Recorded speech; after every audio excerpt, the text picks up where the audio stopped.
Next up, the Gate 3 extract on Factory. It's indicated by some green lights. Up here we have a staircase over a blue container with rubble in it, all the way up to the second story, the offices up here. Down here we have the bathrooms, and over here we have the ramp that leads across to the staircase in this section here. To get here, you can either head behind these big turbine things from the back over here, all the way down across, and to the right, you'll have the Gate 3 exit. Having a look over here, this is the bathrooms here, looking outside the door. Out to the left, you'll know it by the green glow. Upstairs here, you'll see it because of the green glow light here. Travel across, down. Usually players will come down here and hop over the fence here on the way out, over the concrete, and into the door there. Anyways, into the door here, make sure you open it and clear out of the way, as there's usually players looking through this door. Check your left in here for players, check the back of this container as well, and head around the back side of it to here. Once again, looking for players on the door. When we get to this door, it's a good idea to open it,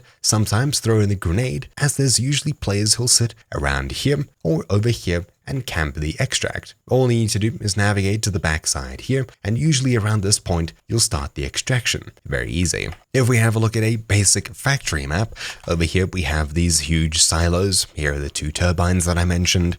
This back area here with the tunnel that runs across the side, and over here we have the offices and bathroom area. Straight at the back is the Gate 3 extract here, behind two doors. Once again, just checking the inside of this area for campers, you'll usually find players more inside of here than you will outside when you're trying to extract, so just keep that in mind. Anyways, that's about it for the Gate 3 extract. Thank you all for watching this quick guide. Mine has been Troubleshoot, and I'll see you all next time. Ciao!